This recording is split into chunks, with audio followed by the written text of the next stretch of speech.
Do you have any strategies for helping somebody make sense of their pain if you're suspecting somebody has a strong like emotional or social pain driver? I'm assuming this can be a sensitive topic and Yeah, or hard concepts for a lot of people to grasp, as opposed to sure. giving more of a biomedical explanation. Sure, and this comes back to one of your earlier points, Sita, because I would say when I have tried this and it's gone wrong, and when it's gone wrong, it's when I've rushed it, when I've been running behind, looking at the clock, and I've only got 10 minutes, so I'm going to cut to the chase and tell you what I think is going on before you've had a chance to kind of come to terms with it. And that's where again I think that issue of time at the start is critical.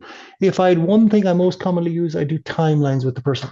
So yeah, I will be writing on my little sheet and I'll be writing down. So you said I'll make up some dates. November 23, the pain started.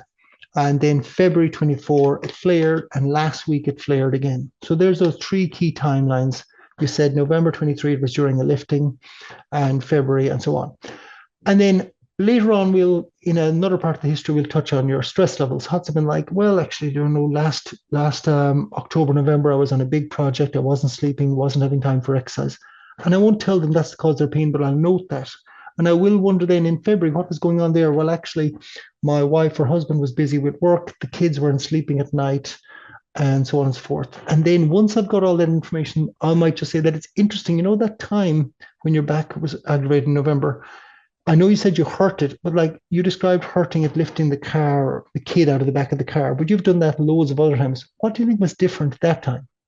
And if they don't join the dots, I think it's interesting. It's just that do you think there's anything to the idea that at that time you were sleep deprived, you were stressed, you weren't getting time to exercise? And they might sometimes say yes, it does. They might say, oh no, I don't think there is. Fine, don't force it, don't tell them, because they might be sensitive, think I'm saying it's all in their head, they're faking it, they're looking for attention.